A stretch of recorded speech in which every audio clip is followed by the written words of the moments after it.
Listo. Bueno, buenas Bueno, noches a todos. Esta pues es la primera actividad que hacemos este año de la parte de anestesia obstétrica, el tema que escogimos en conjunto con Juan Nicolás Durán y María Patricia Peña, que son nuestros residentes de tercer y primer año de Unisanitas respectivamente, que están rotando con nosotros por anestesia obstétrica, es el tema de sepsis en la paciente embarazada.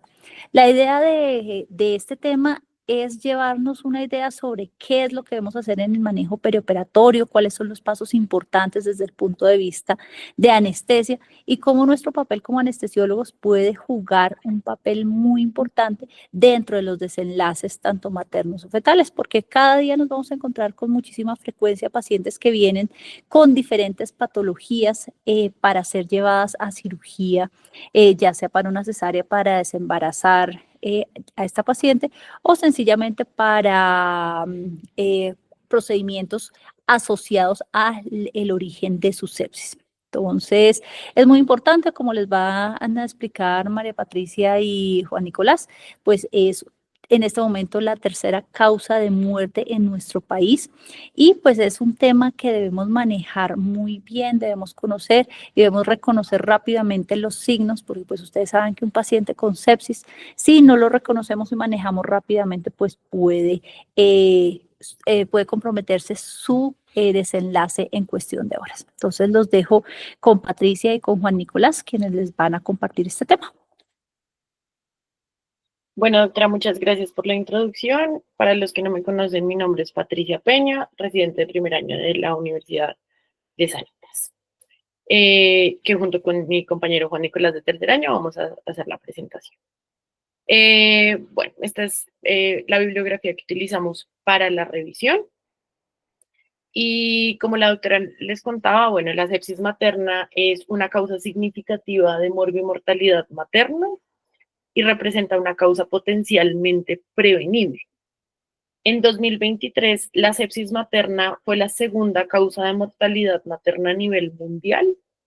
En Estados Unidos, para el 2023, 13.9% de las muertes relacionadas con el embarazo fueron por sepsis materna. Y en Colombia, también para el 2023, según el Instituto Nacional de Salud, la sepsis relacionada con el embarazo fue la tercera causa de mortalidad materna, precedida por los trastornos hipertensivos del embarazo y la hemorragia obstétrica. Y se sabe que la tasa de sepsis materna va en aumento y que la demora, tanto en el diagnóstico como en el inicio del tratamiento, son las principales causas que hacen de la sepsis materna una de las causas más frecuentes de mortalidad. Por lo tanto, la participación de nosotros como equipo multidisciplinario, tanto en la detección temprana como en el manejo adecuado de la sepsis materna, pues nos va a ayudar para poder optimizar el tratamiento y mejorar la sobrevida materna y fetal. Y entonces, para entrar un poco y hablar de sepsis, sabemos que la definición de sepsis ha cambiado a lo largo de los años. La primera fue en 1991, pero una vez se ha mejorado la comprensión y el abordaje de esta patología, han surgido nuevas definiciones. La última actualización fue en el 2016 con el sepsis 3, que básicamente define sepsis como una disfunción orgánica potencialmente mortal causada por una respuesta desregulada del huésped a una infección. Define disfunción orgánica como un aumento de 2 puntos o más en la escala SOFA y como shock séptico, una sepsis con hipotensión persistente que va a requerir vasopresores para mantener una presión arterial mayor o igual a 65 milímetros de mercurio y una concentración de lactato mayor a 2 en ausencia de hipovolemia.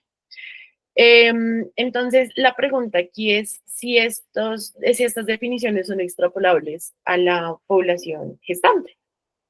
Pero entonces, ¿cómo definimos sepsis materna? Realmente la única definición que hay hoy en día es la de la OMS, que la define como una condición potencialmente mortal causada por una disfunción orgánica derivada de una infección durante el embarazo, el parto, el puerperio o incluso después de un aborto. Pero antes de entrar a hablar si esto es extrapolable a la población gestante, vamos a hablar un poco más acerca de la sepsis. Entonces, como sabemos, la sepsis y el shock séptico inducen a una vasodilatación periférica excesiva debido a la liberación descontrolada de mediadores proinflamatorios en respuesta a la infección. Esto lo que va a provocar va a ser una disminución de la resistencia vascular sistémica y del volumen intravascular efectivo, comprometiendo directamente la perfusión de los diferentes tejidos. Esto va a traer como consecuencia que se eleven los marcadores inflamatorios, que se reduzca la capacidad del metabolismo aerobio y predomine el metabolismo anaerobio. Entonces, ¿qué pasa? Que toda esta respuesta inflamatoria desregulada por parte del huésped va a terminar generando daño celular generalizado y este daño puede ser isquemia, disfunción mitocondrial, apoptosis, inmunosupresión, disfunción orgánica o incluso la muerte. Y como vemos en esta tabla, podemos ver los múltiples sistemas que se pueden ver comprometidos y la severidad del daño a nivel de cada uno de estos sistemas. Bueno, y si hablamos de los factores de riesgo para sepsis materna, vamos a encontrar muchos factores de riesgo, como los que ven ahí. Para nombrar algunos, obesidad, ser llevado a cesárea, bien sea electiva o de urgencia, desgarros perineales, parto instrumentado, embarazo múltiple, hemorragias, ruptura prolongada de membranas. Bueno, hay una cantidad realmente de problemas sociales, falta de controles prenatales, falta de atención inoportuna. Pero más allá de saber cuáles son los factores de riesgo, es importante saber que son tantos que es muy difícil utilizarlos como un criterio que nos pueda llevar a orientarnos qué pacientes tienen mayor o menor riesgo de desarrollarla. Entonces, aunque es fundamental que los conozcamos y los tengamos en cuenta, por sí solos realmente no nos van a dar suficiente información para poder predecir con certeza la aparición de la sepsis. En cuanto a la etiología, sabemos que la fuente de infección de sepsis materna puede ser de origen pélvico o no pélvico. Y aquí el estado, digamos, la fase en la que está es importante porque en el periodo anteparto, la sepsis suele deberse en su gran mayoría a infecciones del tracto urinario, siendo la pielonefritis la causa más común de hospitalización no obstétrica en este periodo. Pero digamos que las causas obstétricas como la coreoamnionitis o el aborto séptico también están, pero son menos frecuentes. Durante el intraparto y el posparto también predominan las causas no obstétricas, que como vemos ahí, infecciones de origen urinario o incluso del sistema respiratorio, siendo menos frecuentes de pronto, por ejemplo, las infecciones del sitio operatorio o la endometriosis. Pero también es importante entender que en el 30% de los casos no logramos llegar a identificar una fuente de infección. Adicionalmente, dentro de los organismos causales más comunes, vamos a encontrar Escherichia coli y Streptococcus del grupo A y B. Sin embargo, pues estos no son los únicos y se han encontrado infecciones por estafilococo, bacterias gram negativas, bacterias anaerobias, lo que es importante conocer para poder tratar. Y al igual que no conocemos a veces la fuente de infección, hay casos también en las que no podemos identificar un microorganismo causal. Y que hasta un 15% de estas muertes por sepsis materna, donde se identificó el germen, encontramos que la infección fue polimicrobiana. Entonces, todo esto es muy importante tenerlo en cuenta para que ahorita que hablemos de tratamiento, pues sepamos a qué gérmenes tenemos que atacar. Pero entonces, ¿cómo identifico la sepsis en el embarazo? ¿Son extrapolables los criterios, las definiciones de sepsis para la población gestante. Creo que aquí todos conocemos estas dos escalas, muy utilizadas para la población no gestante. El SOFA, por una parte, evalúa la disfunción de 6 sistemas orgánicos para determinar la gravedad de la sepsis y el riesgo de mortalidad. Antes se utilizaba únicamente en pacientes en UCI, hoy en día también se puede utilizar para pacientes que no están en UCI y básicamente evalúa sistema respiratorio, estado de coagulación, función hepática, función renal, sistema cardiovascular, sistema nervioso, y toman como un punto de base donde, digamos, la puntuación inicial de un SOFA es 0, excepto que el paciente tenga una disfunción orgánica ya preexistente, bien sea aguda o crónica antes de la infección, y que un puntaje mayor o igual a 2 puntos sugiere un mayor riesgo de mortalidad en pacientes con sospecha de infección. El QuickSOFA, por su parte, es una herramienta rápida, sencilla, que evalúa únicamente 3 aspectos, que no requiere pruebas de laboratorios, que si bien es un poco inespecífica, lo que sí nos permite, al tener un puntaje de 2 o más de estos criterios, es crear como una alerta sobre la necesidad de evaluar a ese paciente con mucha más cautela.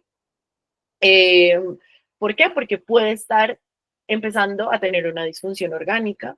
Entonces, es útil para iniciar o intensificar tanto el diagnóstico como el tratamiento y de pronto considerar la remisión a una unidad de cuidado intensivo.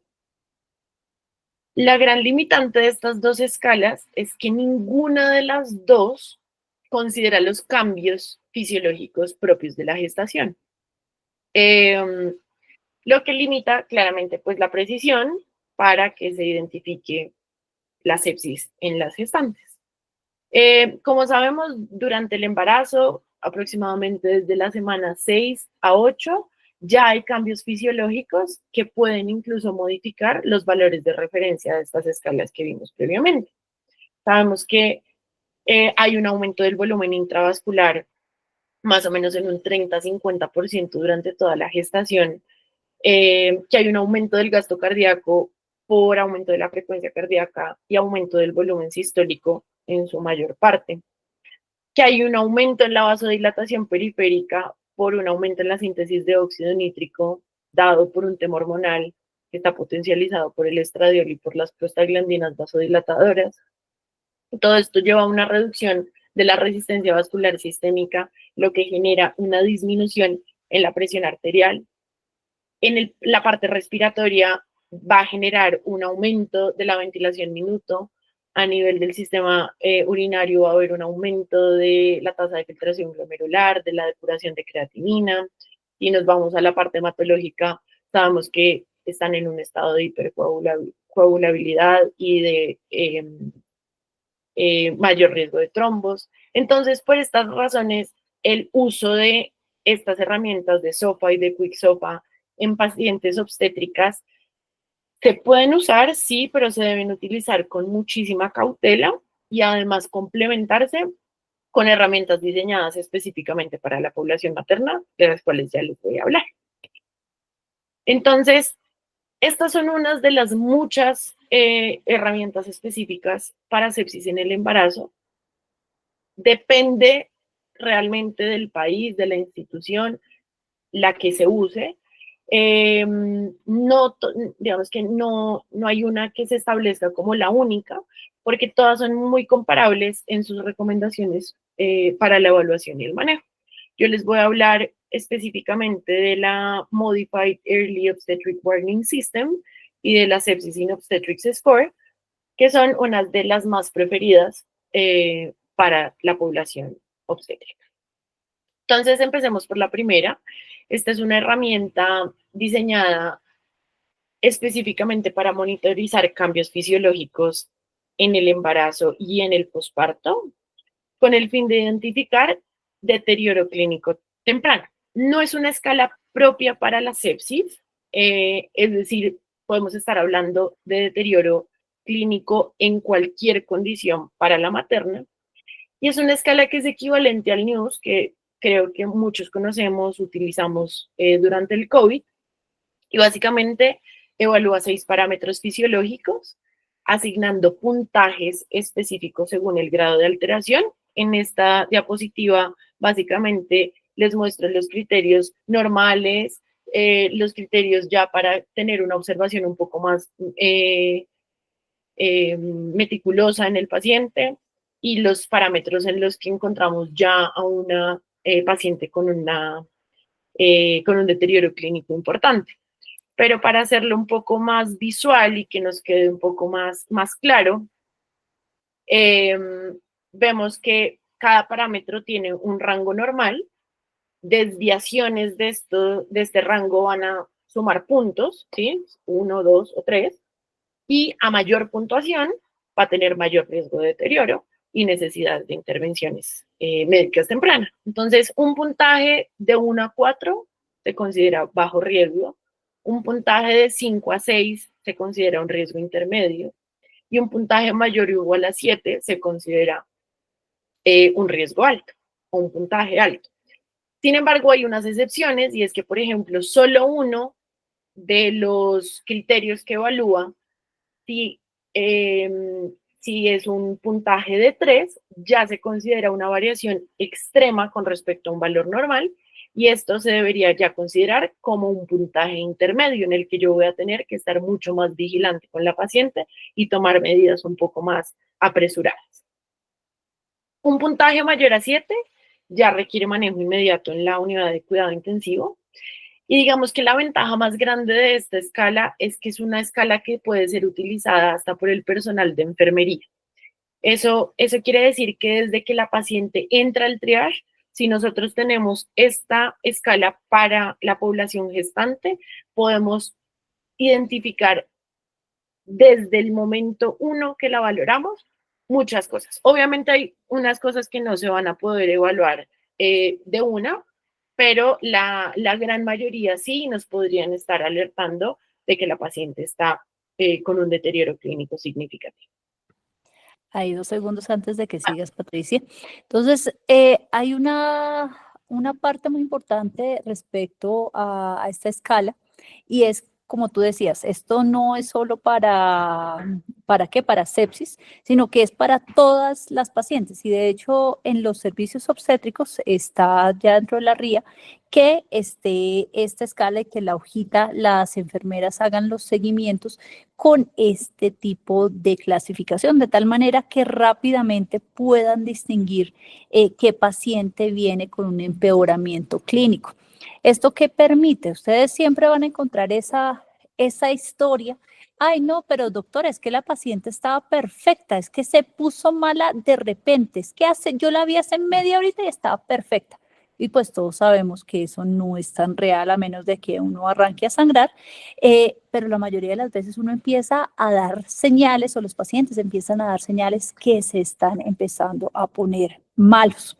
Y lo que nos permite estas escalas es que estemos haciendo el seguimiento en cada uno de los momentos de evaluación que hacen los grupos de enfermería y tenemos que tener en cuenta que el entrenamiento de nuestras enfermeras es muy diferente al entrenamiento de auxiliar de enfermería versus el de la enfermera profesional, la jefe de enfermería. Y en las habitaciones, en los pisos generales, pues el cuidado de las pacientes está a cargo únicamente de auxiliares de enfermería, pues que tienen una formación técnica y que de pronto distinguir qué tan enferma está una paciente de otra, pues no es tan sencillo. Si nosotros tenemos estas escalas y podemos darle una puntuación, pues rápidamente podemos escalar estas condiciones de las pacientes y cuando ellas ven y van a registrar que les dieron 2 amarillitos o les dio uno rojo, pues esto hace que ellas deban informar, ya sea a la jefe de enfermería y la jefe de enfermería informar al ginecólogo o al médico encargado para empezar a generar una serie de manejos adicionales. Entonces, si se dan cuenta, esto hace que realmente uno se dé cuenta, esa paciente que se viene deteriorando. Si yo empecé con un amarillito y ya después tengo 2 amarillitos o tengo uno rojo y 2 amarillitos, pues definitivamente esa paciente se está poniendo mala y hay que intervenirla y hacerle un manejo, porque si no, ahí sí se va a complicar, y definitivamente esto lo que demuestra es que el paciente tiene progresivamente ese deterioro clínico. ¿Listo? Perfecto. Bueno, y para complementar esa herramienta anterior que no era específica para sepsis, pero sí para deterioro, está esta herramienta diseñada específicamente para identificar pacientes obstétricas con alto riesgo de sepsis y predecir, digamos, como la necesidad de ingresar a esta paciente a la UCI. Asigna también puntajes según la alteración de los diferentes parámetros clínicos y de laboratorio que mide, que son frecuencia cardíaca, respiratoria, temperatura, presión arterial media, recuento de leucocitos, PAFI, bicarbonato, y que un puntaje mayor o igual a 6 indica un alto riesgo de deterioro y necesidad de manejo intensivo. Esto obviamente está directamente relacionado con un peor pronóstico. Entonces, esta es una escala que claramente pues ya debe estar para uso de los obstetras o de nosotros, del personal médico, me refiero. Y también es importante hacerlo en las diferentes etapas del proceso, en el anteparto, en el trabajo de parto o incluso en el posparto, porque pues sabemos que esto puede variar en minutos, en horas. Entonces es una herramienta que nos puede funcionar mucho ya para criterios como de sepsis como tal. Entonces hay otra cosa, y es cuando ustedes, uno dice, no, esto lo hacen los obstetras. Fíjense que más de una vez, y los colegas que están acá lo pueden corroborar, que muchos de los diagnósticos de sepsis los hacemos nosotros, ya sea cuando ingresa la paciente a salas o en recuperación, o a veces esa paciente que uno va y se da la vuelta por allá y como que le suena el monitor como muy rápido, a pesar de que uno no la conozca. Porque, por ejemplo, las pacientes que vienen con los abortos sépticos, esas pacientes llegan sépticas, llegan malas, y va y le hace un SOS y le sale elevado, y termina uno enfocando a esa paciente que toca llevarla a la unidad de cuidado intensivo, que toca montarle un soporte. Y unas que son muy, muy, muy frecuentes, y se van a dar cuenta, son las pacientes esas de los abortos sépticos. Los abortos sépticos, los ginecólogos desafortunadamente no les ponen mucha atención, o pues no están tan encima, porque como no es un embarazo grande, entonces ellas no las dejan ahí como de ladito, y se van a encontrar muchas, sabes que el legradito, y el legradito termina en la UCI con un central y con goteo de norepinefrina. Entonces esas ténganlas, siempre mírenlas muy bien. Si algo les llama la atención, las frecuencias cardíacas están muy elevadas, están hipotensas, miren a esas pacientes, y no, van y le toman unos gases arteriales, hemoglobina está bien, pero le revisa uno el resto de los paraclínicos y están los leucos volados, entonces esa paciente póngale atención que de pronto es una sepsis. O lo otro, los postoperatorios, las corioamnionitis son bastante frecuentes. Y lo mismo, pacientes que llegan a veces, me han llegado 2, que llegan con miometritis posparto, que llegan desocupadas, y que todo el mundo le corre al código rojo que hicieron. No se les olvide que también pueden tener una sepsis. Entonces, de verdad, que esto les sirva para prender alarmas, y esas pacientes ténganlas en la cabeza. Acuérdense que todas estas escalas están afortunadamente en cualquier página de internet para que les hagan los cálculos, y si un paciente de verdad les llama la atención, de una vez háganle la escala. Si les da elevado, piensen en llevarla a la unidad de cuidado intensivo, porque las pacientes, las maternas, así como son muy agradecidas y se recuperan rápidamente, la que se les escapa es la tortura, porque van a terminar más envainados y empapelados que quién sabe qué. Bueno, digamos como las recomendaciones ahí como para cerrar el tema del diagnóstico, es que si bien no existe un único sistema de alerta temprana óptimo para detectar la sepsis en el embarazo y en el posparto, em, pero teniendo en cuenta que lo que les dije al principio, que el reconocimiento tardío es una de las cosas que más impactan en la mortalidad, pues no está de más implementar estas escalas que les comentamos, que si bien no son perfectas, sí nos van a permitir generar una alerta y tomar decisiones oportunas. Entonces, esto obviamente conlleva a tener un impacto positivo, no solo de la salud materna, sino también de la salud fetal, porque pues recordemos ahí las implicaciones que puede tener sobre el feto. Eh, como otra recomendación, no utilizar una única herramienta de tamizaje, porque todas tienen limitaciones. Y lo ideal que recomiendan en las guías es que cada institución desarrolle sus propios protocolos donde se utilicen ciertas escalas para poder detectar la sepsis materna y no depender de una sola o que alguno esté usando una y el otro, entonces haya ahí problemas para definir si sí o si no. Eso con respecto al diagnóstico. Ahora sigue mi Antes, compañero. entonces ahí mientras se alista Juan Nicolás, hay algo que Calentando, es calentando. interesante y es la parte, yo les decía a ellos ayer cuando estábamos revisando este tema, que hay pacientes que están tan malas que hasta el celador que está en la puerta se da cuenta y le dice, uy, esa paciente está malita, esa por qué no la pasa como primero porque se ve como enfermita. Entonces uno reconoce esa que está súper enferma. Siguiente punto que tiene es la enfermera de triage que le toma los signos vitales y le hace el miaus. Entonces, cuando hace uno el miaus, uy, está malita, tiene dos rojitos. Entonces, seguimos ahí. Doctor, venga, es que esta paciente está malita. Listo, le tomamos paraclínicos, ya le podemos hacer un SOS. Entonces, ya tenemos tres maneras, o sea, en las que nos dimos cuenta que esa paciente venía definitivamente muy malita, que el diagnóstico a ojo clínico, no clínico que le hizo el celador, pues es real, pero pues esa que no venía tan mala, que hasta el celador diagnostica, nos podamos dar cuenta porque pronto, lo que les dijo Patricia, desafortunadamente las pacientes maternas, ellas se esconden mucho, o sea, nos damos cuenta muy tardíamente de cuando tienen algo, porque todos los mecanismos de defensa que se han generado por los cambios fisiológicos del embarazo nos van a esconder muchos de los signos y síntomas que de pronto podríamos diagnosticar más tempranamente. Entonces, estar pendientes, hacerles caso, de verdad, cuando los llame la enfermera, porque, oigan, aquí en la escalita ya tiene dos rojitos,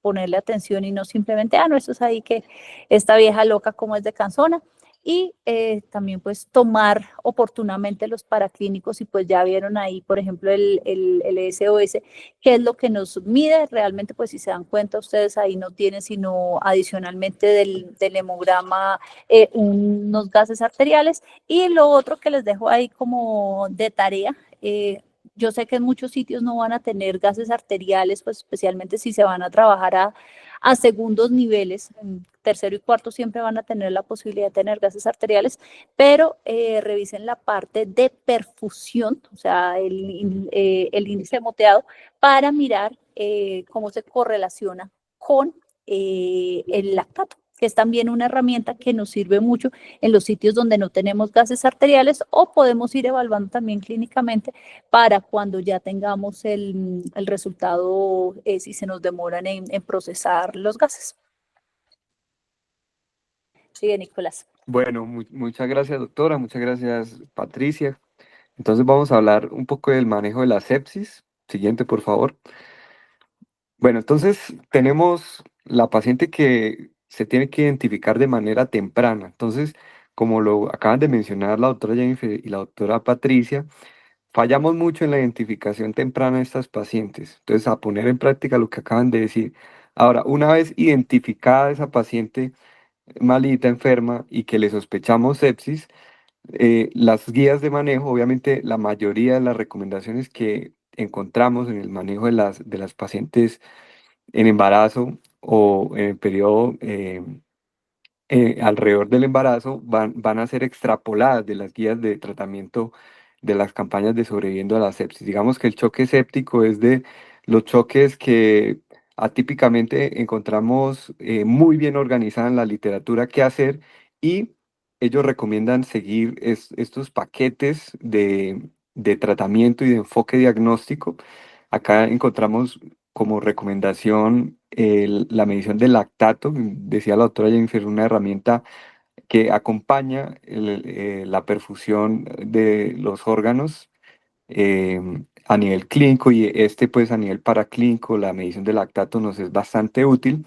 La obtención de muestras, ya sea pues por hemocultivos o dependiendo de la sospecha que tengamos como foco posible de esta infección, la administración temprana de antibióticos de amplio espectro, el inicio de la reanimación con líquidos inicialmente, teniendo pues como punto de partida ese lactato inicial que tuvimos, y el manejo de vasopresores cuando tenemos choques que no responden a fluidos. Siguiente, por favor.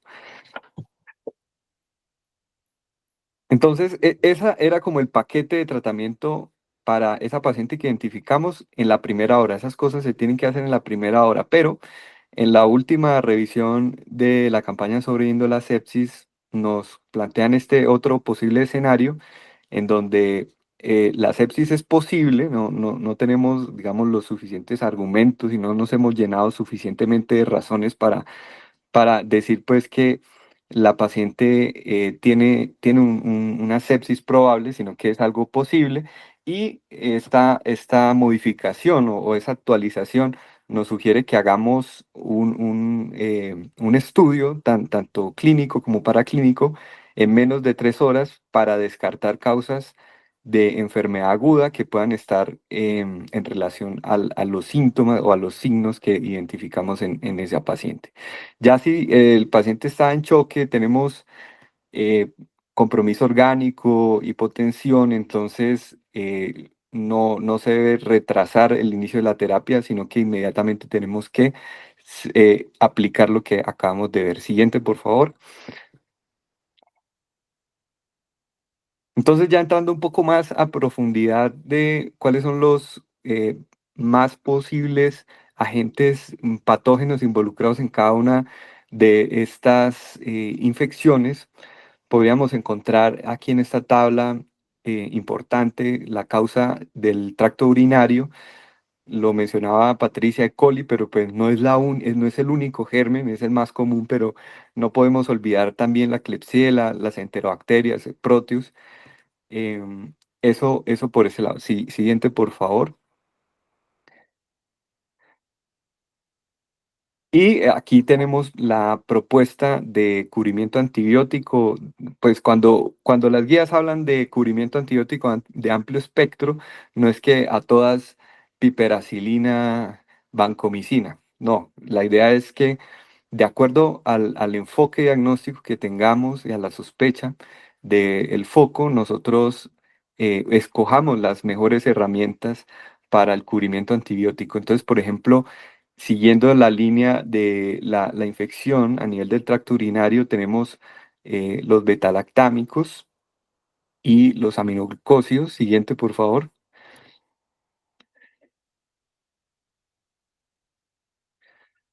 Recordar pues que adicional que la I1 no es la única causa, también está mencionada pues la neumonía y el riesgo por esa fisiología alterada de la paciente embarazada de aspiración que podemos tener. Recordar pues que el Streptococcus pneumoniae es el 30% de los casos de neumonía en las pacientes embarazadas, pero no olvidemos también que podemos tener legionela, que también debe contemplarse en el cubrimiento de, de estas pacientes que van a ir a la unidad de cuidado intensivo por una neumonía. Siguiente, por favor.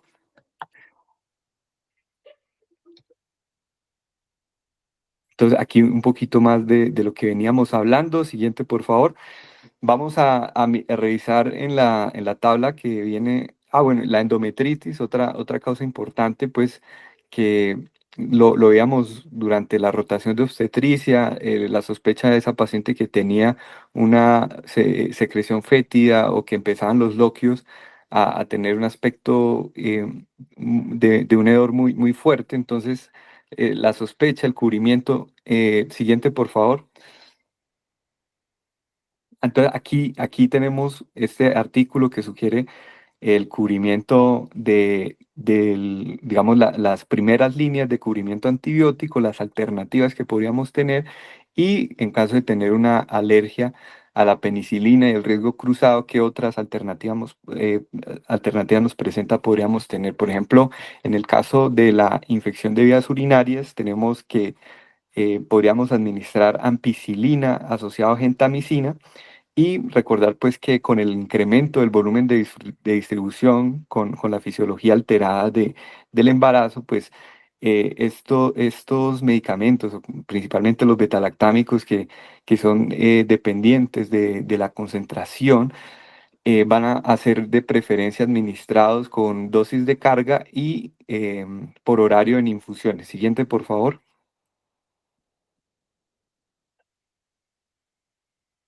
La neumonía, aquí nos sugieren pues que la neumonía asociada pues, adquirida en la comunidad, tenemos como primera elección de tratamiento antibiótico la ceftriaxona asociado a la acitromicina para el cubrimiento de Legionela. Recordar pues que la ceftriaxona es una excelente herramienta para estas pacientes maternas, pero en el periparto el riesgo de kernicterus, esa ictericia que puede afectar gravemente el sistema nervioso central del recién nacido, para tenerlo presente y ofrecerles un medicamento alternativo. Siguiente, por favor. Entonces, nos mencionaba Patricia que teníamos hasta un 30% de infecciones o choque séptico que no eran claramente identificadas a nivel molecular, y esto es en parte porque las técnicas moleculares para identificación son bastante, o el desarrollo de estas han sido enfocadas pues a la población que no tiene o que no está en embarazo. Entonces, los paneles de FilmArray que son bastante útiles para la identificación temprana de estos gérmenes, no van a ser, digamos, adecuados para estas pacientes, pero contamos con otras herramientas como el MALDI-TOF, que está cogiendo bastante fuerza para la identificación temprana, y digamos que esto lo podríamos ver más en terceros, cuartos niveles, que los equipos para el procesamiento de muestras para la identificación de patógenos por esta técnica, los equipos pueden ser bastante costosos, pero una vez adquiridos, no son costosos utilizándolo de manera extensiva. Siguiente, por favor. La fluidoterapia, recordemos pues que la guía de sobreviviendo la sepsis nos recomienda los bolos de líquidos de 30 mililitros por kilo de peso en las primeras 2 horas, pero estas pacientes van a tener riesgo de desarrollar el edema pulmonar. Por lo tanto tenemos que ser un poco más cuidadosos con la cantidad de líquidos que vamos a infundir. Se recomienda 1 o 2 litros de cristaloides balanceados en 3 horas. En estas pacientes siempre tenemos que evaluar la necesidad de fluidos, no con las medidas estáticas que tradicionalmente se utilizaban en la terapia, pues desde el protocolo de Rivers, de la terapia guiada por objetivos, con medidas estáticas como la PVC y demás, sino que recomiendan la evaluación de requerimiento de fluidos por técnicas dinámicas. Siguiente, por favor.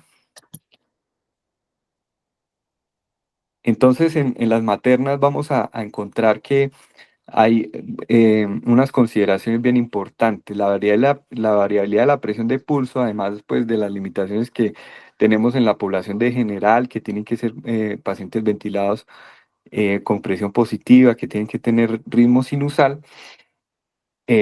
Podríamos, y esto ya está estudiado en población en embarazo, que los test de elevación de piernas y la evaluación del tracto de salida del ventrículo izquierdo, para evaluar los cambios en el gasto cardíaco con esta autotransfusión, em, podrían ser útiles en las maternas.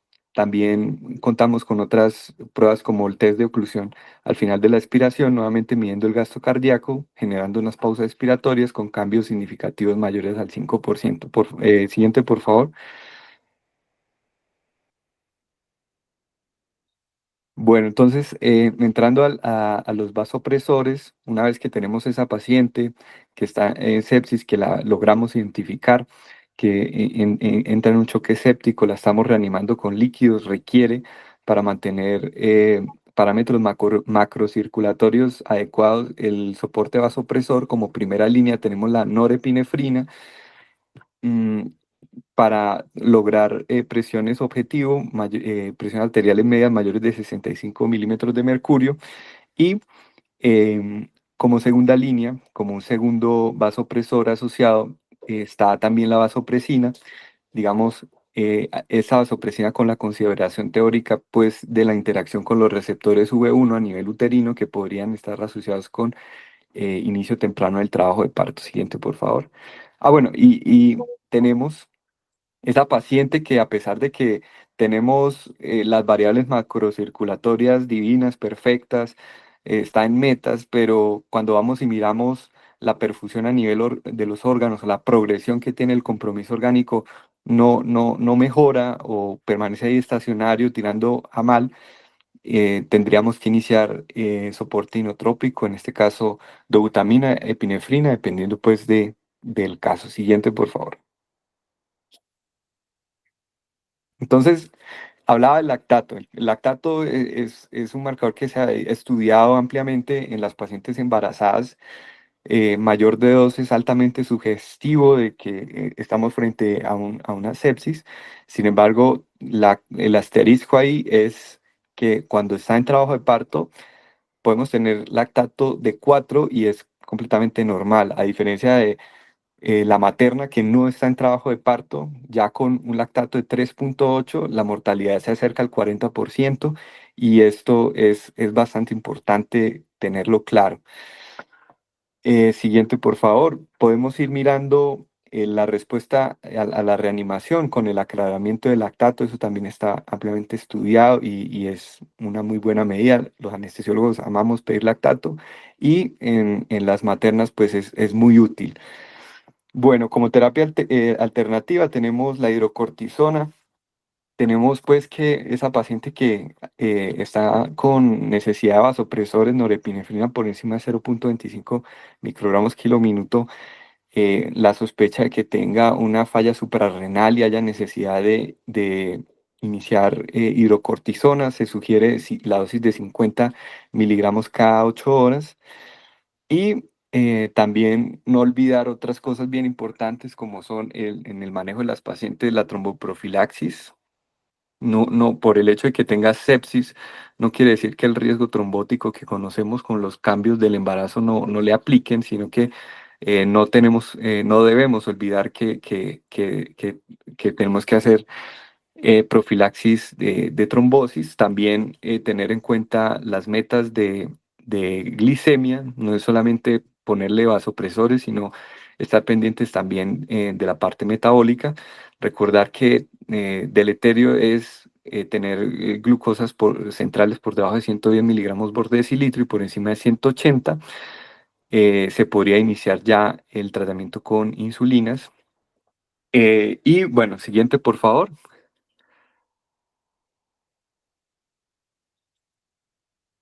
Las indicaciones para el parto, si el foco de la infección es a nivel uterino, pélvico, en este caso está indicado el parto.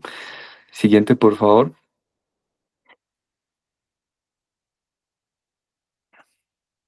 Entonces, algunas de las consideraciones, importante que estamos tratando dos pacientes, el feto y la mamá, mantener siempre el flujo sanguíneo uteroplacentario. Recordemos que la placenta no tiene autorregulación, depende completamente de la presión arterial de la madre. Y bueno, mantener el aporte de oxígeno adecuado. La administración temprana de antibióticos va a beneficiar pues que no hayan desenlaces, digamos, y morbilidad también a nivel fetal y que podamos monitorizar, ya sea de manera intermitente, continua, los fetos que se pueden monitorizar para pues tener una indicación también de parto o cesárea en caso de que sea necesario. Siguiente, por favor. Bueno, entonces en cuanto a la anestesia regional o qué anestesia, qué técnica anestésica es adecuada para estos pacientes, Entonces, ahí digamos, regálame 2 segunditos, Juan Nicolás. sí, Entonces, ustedes dicen, "Ay, pero ¿por qué toca tanto pensar en si la van a desembarazar o no la vas o no la vas a embarazar, no desembarazar? Si acaba precisamente Nicolás de decirnos que no necesariamente todas toca desembarazarlas y que hay que desembarazarlas solo si necesita, solo si el foco está en el sitio del embarazo, o sea, si es una corionitis. Pero ustedes se van a encontrar con el siguiente escenario que es muy frecuente y es, uno la comenta en la unidad de cuidado intensivo. ¿Y qué le dicen en la unidad de cuidado intensivo? Después de, no hay cama. Lo más frecuente es que le digan a uno es, no, pues desembarácenla y súbanmela. Porque desafortunadamente en muchos de los sitios, en muchas de las instituciones donde no están acostumbrados a manejar pacientes obstétricas, en las unidades de cuidado intensivo les da pánico recibir una paciente embarazada. Y si la paciente está medio al término, ya pasó a la viabilidad y más aún si pasa las 34 semanas, no lo dudan mucho y los mismos grupos de ginecología y los grupos de materno-fetal desembaracen y la suben para la UCI, porque ellos también quieren asegurar, de todas maneras, si yo ya tengo una paciente por encima de las 34 semanas, ellos la desembarazan casi 99.9%. Entonces, es muy importante también tener en cuenta pues esto que les va a contar Juan Nicolás, porque esa es la opción de cuándo esa paciente yo sí le puedo dar una técnica neuroaxial versus cuándo no. No necesariamente una sepsis es igual a que no le puedo dar anestesia regional y mirar porque de todas maneras, si yo tengo un fetico, un bebé que está en el límite del término o es una infección muy severa que tengo 28 semanas, de pronto darle chance, la necesidad general, de todas maneras, pues implica unos desenlaces un poquito no tan buenos para el recién nacido. Entonces, por eso, si podemos dar una anestesia regional, siempre y cuando sea segura, estos son los escenarios y porfa, llévense muy, muy, muy claro estos datos que les va a dar Juan Nicolás.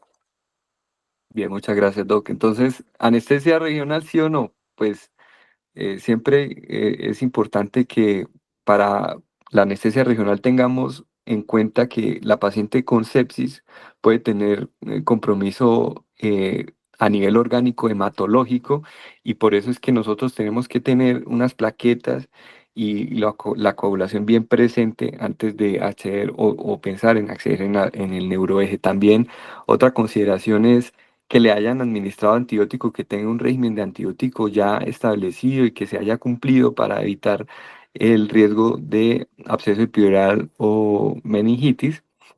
Y recordemos que pues si la paciente está muy inestable, tenemos que garantizar esa estabilidad hemodinámica si vamos a utilizar una técnica regional o neuroaxial con los vasopresores que acabamos de hablar anteriormente. Siguiente, por favor.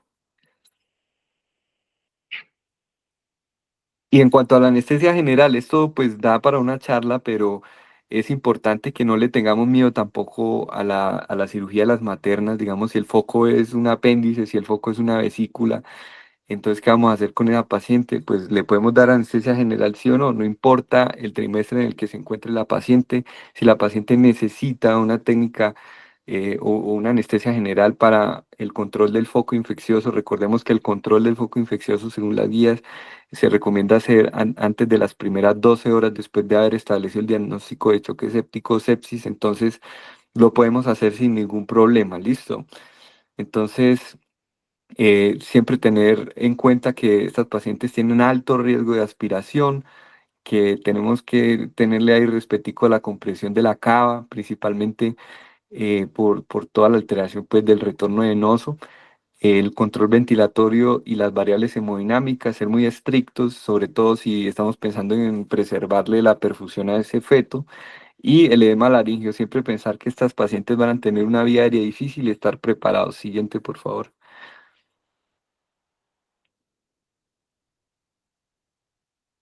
Bien, entonces tenemos esa maternita que está atravesando esa difícil situación que es un diagnóstico de sepsis, pues, que terminó en la UCI, que tuvo una falla multiorgánica. Estas pacientes van a tener, aparte pues del desenlace de la mortalidad, una morbilidad incrementada posterior al egreso. Eso es algo que difícilmente se borra, eso es una huella, una cicatriz que queda de ahí en adelante. Eso se ha estudiado ampliamente en los egresos de la unidad de cuidado intensivo. No es que se vaya para la casa a seguir su vida normal, sino que hay unas secuelas que quedan a largo plazo.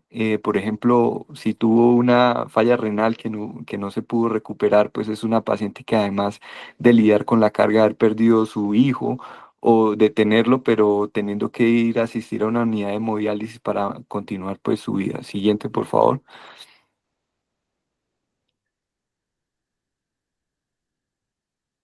Entonces siempre, esto es un tema que de pronto nos parece que yo quiero es dar anestesia, poner neuroaxiales, dar anestesia general, etcétera. Pues siempre tenerlo presente, como lo decía la doctora No Jennifer. quiero dar trasplantes de cardio. Exacto. Entonces, interesarnos, participar en los protocolos, en la implementación para la seguridad de estas pacientes. Siguiente, por favor. Bien, bueno, pues eso era lo que les quería compartir, básicamente el tratamiento, el uso de los antibióticos. Esto hay muchas cosas por hablar, pero espero pues que lo que hemos conversado les quede y les sirva para la práctica. Siguiente. Ya sé todo.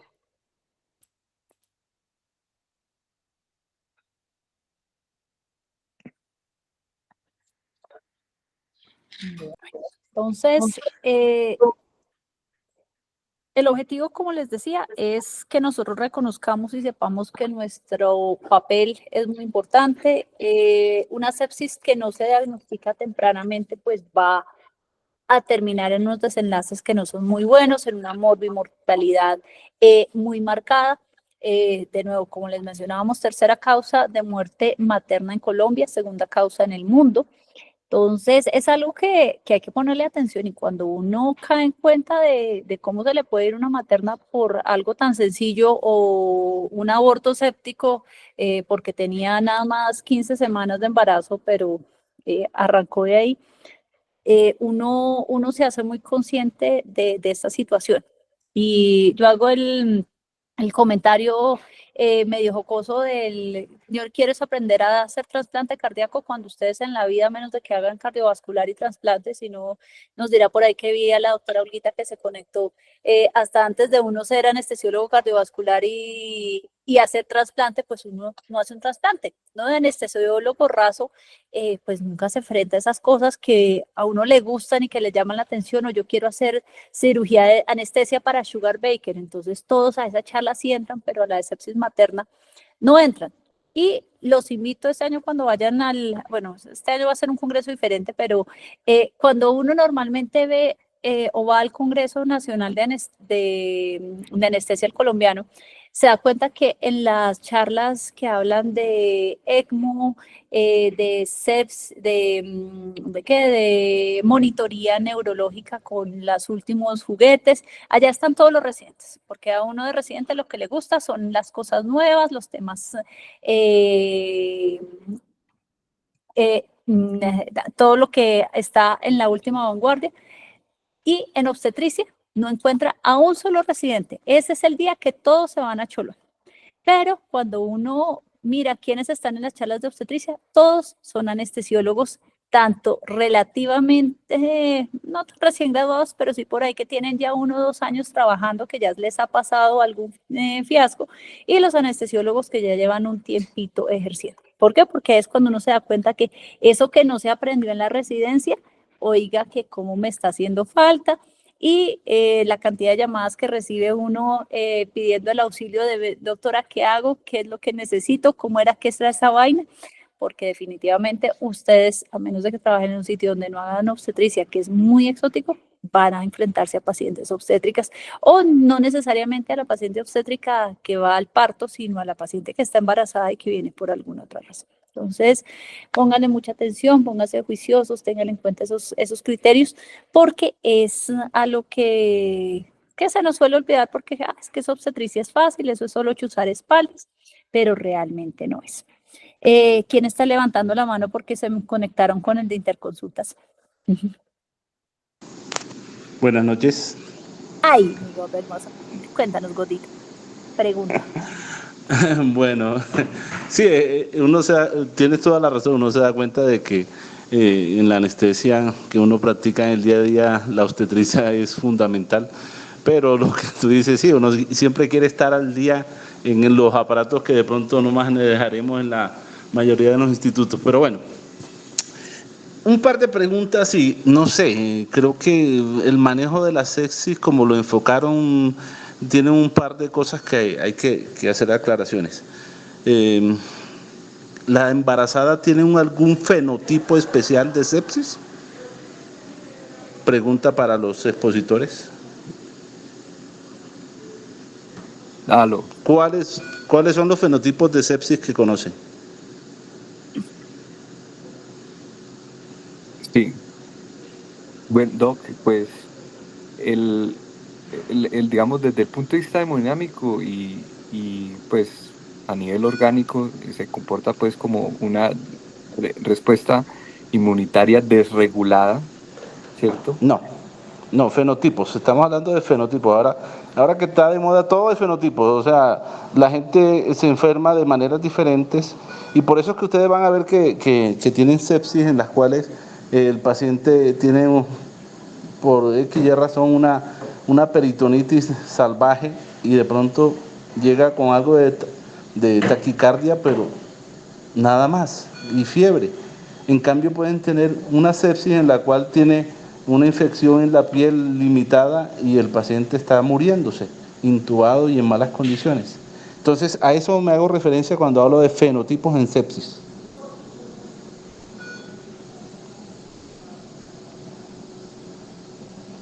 Lo pregunto porque en verdad es importante en parte para el pronóstico.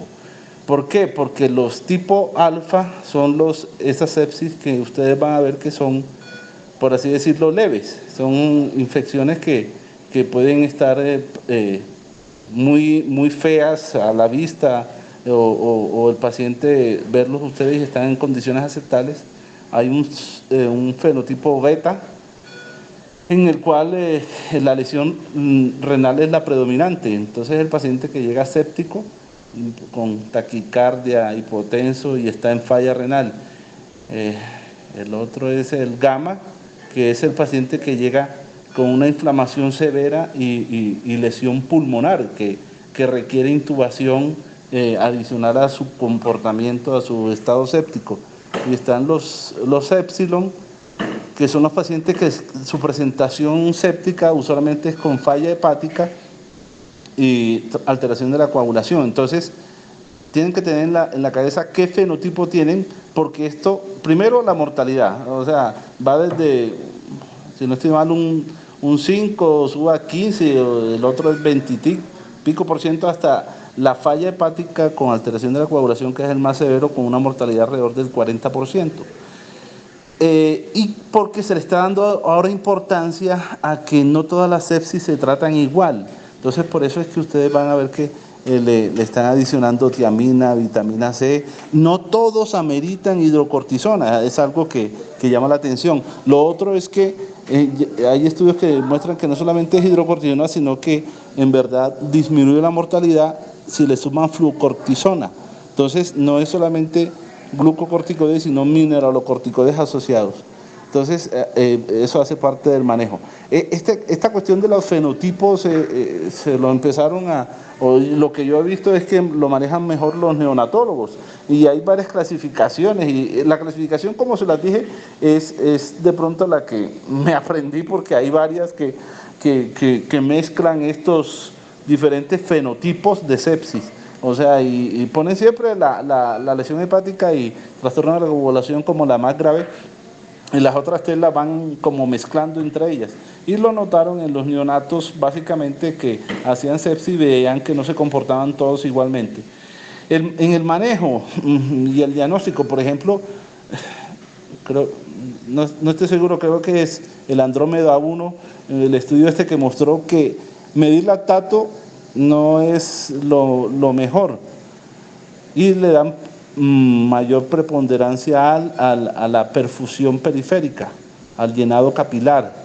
Entonces, ¿por qué? Porque se les murieron más gente con que le tomaban más lactato, porque le tomaban lactato, ay, pues madre, salió alto, entonces echémosle agua, pongámosle más opresora, hagámosle cosas, intervenían más. Entonces, al parecer, esta es la respuesta de que por qué se morían más cuando tomaban más lactatos que cuando monitorizaban la perfusión periférica. La otra cuestión con los líquidos, siempre será una pelea, pero creo que yo pienso que en verdad, si uno conoce más o menos la fisiopatología, ¿para qué vas a echarle 30 mililitros kilo a un paciente que tiene un shock distributivo si no necesita tanta agua? Lo que necesita es mejorar su estado vasomotor. Entonces, la idea es que el manejo de la sepsis está continuamente cambiando. Hay otros conceptos que ustedes van yendo, van a ver que por ejemplo, en un tiempo se le dio mucha importancia y para mí creo que era un enfoque interesante el del MARS y el CARS, el de los sépticos que tenían una respuesta inflamatoria exagerada y tenían una respuesta antiinflamatoria disregulada, y que con el tiempo podían subir y bajar este CARS y este MARS, y eso podría en parte explicar cómo evolucionan los pacientes. Pero entonces en el manejo de la sepsis hay muchas otras cosas que no es solamente poner antibiótico, echarle agua y medirle el lactato. Creo que era lo que quería aportar. Listo. Hay una cosa y es que pues lo que tú hablas de sepsis, pues entonces obviamente pues vamos a tener los grupos lo que tú mencionas, eso está muy estudiado, es en neonatos, donde más información se ha encontrado. En las maternas como tal no está validado y no está definido. ¿Qué sí puede uno tomar? Acuérdate que en las sepsis, en los fenotipos, está también los que responden a líquidos, los que no responden a líquidos, y ya nos van a dar los que son de daño hepático y los de disfunción respiratoria. Entonces, digamos que cuando tú haces esa evaluación de respuesta a líquidos, puedes tener como una parte. Pero, ¿qué sí pasa en las maternas y qué es el mensaje que yo quiero que se lleven? Hay parte que se hace en unidad de cuidado intensivo, pero ese manejo inicial de esa paciente a la que yo tengo que enfocar y que debo manejar, ¿qué es lo que se busca?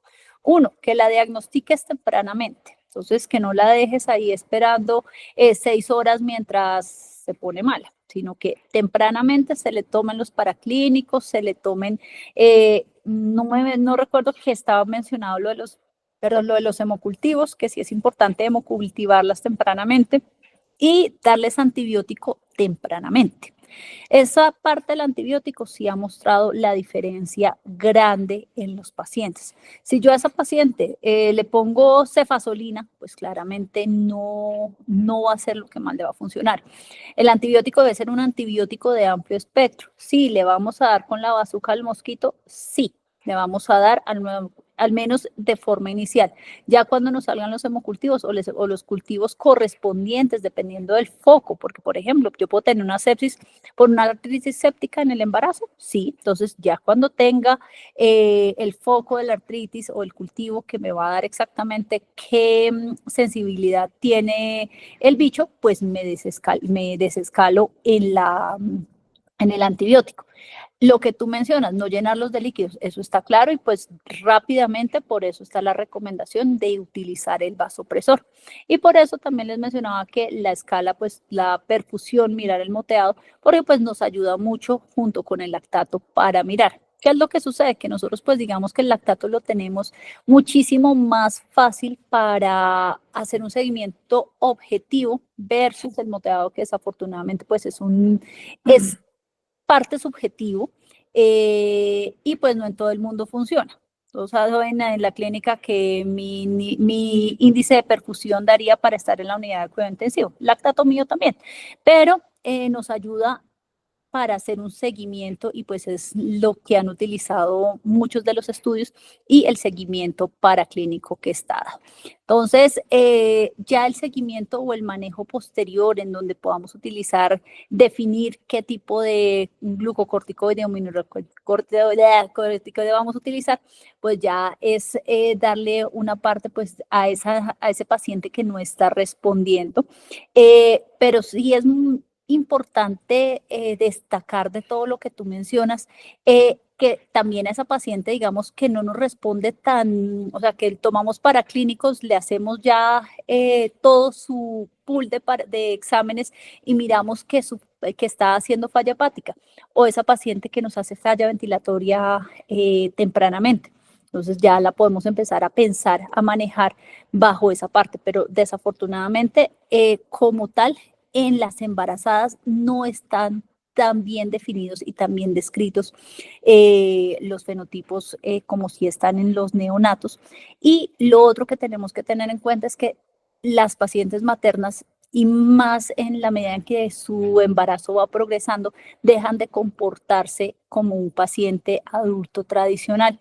Y que tenemos que tener en cuenta que hay otro ser que se está lucrando de la circulación y de la nutrición materna y que nos está generando toda una serie de cambios adicionales que hacen, uno, que el diagnóstico sea más tardío y que el feto, al estar llevándose gran parte de la circulación materna, también nos pueda generar que una infección o una respuesta que de pronto no necesariamente fuera a ser tan grave y tan comprometida, nos pueda dar maternas más enfermas. Pero es absolutamente súper válido todo lo que nos comentas y es importante pues traerlo a colación, porque pues es algo que se ha estudiado, en especial, como tú lo mencionas, en los neonatos.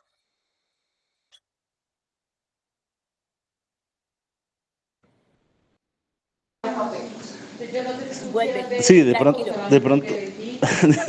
de pronto creo que nosotros tenemos un papel fundamental ahí en el sentido del manejo rápido de esa paciente que nos llega séptica, que usualmente uno ve que de pronto se han demorado en el manejo de varios aspectos, de tomar el lactato, iniciarle el antibiótico, manejo adecuado de líquidos. El líquido, sí, uno tiende ahora con el uso de POCUS, para quienes hayan asistido al curso, ahora con el uso de POCUS, uno encuentra que uno puede definir ciertos patrones hemodinámicos que le pueden ayudar para un manejo adecuado. El problema con los líquidos es que no se olviden que hay miocardiopatía asociada a sobrecarga líquida. Entonces ustedes le echan agua ahí como endemoniados. En alguna ocasión de residente veía como le pasaba a un paciente 1 litro de agua por hora. O sea, una cosa absurda, pero que de pronto era el estado de la ciencia en ese momento. Ya hay gente que dice, oigan, suficiente con 2-3 mililitros por kilo, si no responde, entonces ahí sí empiece el vasopresores, no le eche 20-30 mililitros por kilo. Incluso sobreviviendo sepsis, ustedes saben que el que se inventó Rivers, el primero, eso se lo han echado buena parte a piso, sin que demeritarle todo lo que aportó. Pero al parecer Rivers tenía unos intereses económicos ahí de por medio y quería estimular el uso de otros medicamentos y demás. Pero entonces el hecho es que instilarlos, impulsarlos a que hagan el manejo temprano de esa paciente, invadirlo en la medida necesaria, y que tal vez nosotros vamos a ser los primeros respondedores en ese tipo de situación que en verdad puede ser, podemos marcar la diferencia en el manejo. Muchas gracias. Gracias, mi querido doctor Escamilla. No, eso es lo que tú dices, es verdad, y algo que creo que ha cambiado mucho en el manejo de absolutamente todas las patologías, es entender que los líquidos no son la solución a todo. Desafortunadamente, a veces cuando nosotros nos encontramos un paciente que está séptico, y que digamos no llega a urgencias y después lo vemos nosotros por X o Y razón, sino es el paciente que ya hospitalizado. Ejemplo, la paciente que tuvo su bebé hace 48 horas todavía está hospitalizada y arranca con una endometritis o con una miometritis. Entonces, esa paciente ya ha tenido 3 episodios de hipotensión o pongamos el escenario también un poquito más sencillo, le acabamos de hacer una cesárea por una sospecha de hizo una ruptura prematura de membranas, la pasaron a cesárea porque estaba precesariada, ya tenía 36 semanas, la señora como que clínicamente no les daba y la pasan a recuperación. Y la señora todo el tiempo con 80-50 de tensión, 80-50, 150 de frecuencia cardíaca, se siente como calientica, y resulta, ¿qué es lo primero que hace ahí la doctora de la hospitalaria? Pues le pone líquidos, ¿cierto? No le responde, le pone líquidos. Y ya cuando le han echado 1500 y no le responde, pues nos llaman a nosotros para ver si le ponen vasopresor. ¿Y a qué le han echado la culpa 10 veces antes? Ah, no, eso es la morfina intratecal, que fue lo que le hizo daño. Eso es todavía que tiene efecto de la espinal. Y cuando vamos y miramos, resulta que esta paciente le hacemos un score de alerta temprana, nos va a dar que tenía más de 2 rojas. Si le tomamos unos paraclínicos, va y nos sale el SOS por ahí en 5 o 6, y resulta que esa paciente lo que nos está haciendo es una sepsis que nos estaba cantando con sus signos clínicos, y le hemos echado ya 2000 más, ya llevaban 1500 que le habíamos echado en la cesárea, más otros 1500 que le puso la hospitalaria, ya van en 3000 de líquidos. Entonces, esa paciente ya ella la estábamos sobrecargando y pues definitivamente no está respondiendo a volumen, lo que necesita es un vasopresor e iniciar su manejo adecuado para su sepsis. Entonces, esos son los escenarios en los que definitivamente tener un poquito de alertas clínicas, de darnos cuenta de qué está sucediendo. Desafortunadamente, creo que eso es algo que lo que podríamos también trabajar, Carlitos, es que las pacientes en los posoperatorios inmediatos no se les hacen, o sea, las poscesariadas no se les hace escalas de riesgo temprano específicas para embarazadas, de pronto empezar a manejarlo, porque sí nos puede llegar a generar algún tipo de situaciones que yo tenga así presente, alguna que nos haya sucedido específicamente pacientes sépticas, no, pero sí las pacientes que nos corren para hemorragia sangrado, esas sí han estado por ahí, o hipertensión o trastornos hipertensivos asociados al embarazo. Entonces ahí es simplemente estemos pendientes de darnos cuenta y hacerles el manejo, porque definitivamente nos las vamos a encontrar y vamos a ser muchas veces primeros respondedores, y si nosotros nos quedamos en, ay no, eso, pásele otro bolito, cuando los bolitos ya llevan más de 2000 o 3000 y la paciente no responde y ya llevamos 3, 4 horas, ya nos hemos salido de las ventanas de manejo. ¿Alguien más tiene alguna otra pregunta, opinión, aporte?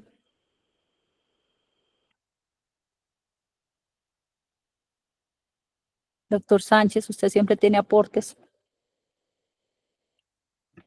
No, por el momento todo muy claro, y recordar lo que nos explicó el doctor Escamilla, el perfil que tú nos dijiste, pues para siempre optimizar el paciente. Y creo que la enseñanza es que si nosotros como anestesiólogos trabajamos en los protocolos, nos ceñimos a ellos, impactamos más en los desenlaces. Entonces, siempre hablar el mismo idioma, siempre mantener los objetivos claros durante la reanimación, da mejores resultados. Gracias. ¿Listo? ¿Alguna pregunta? ¿Alguien más que quiera hacer algún aporte? Listo. Entonces, siendo las 8:47 de la noche.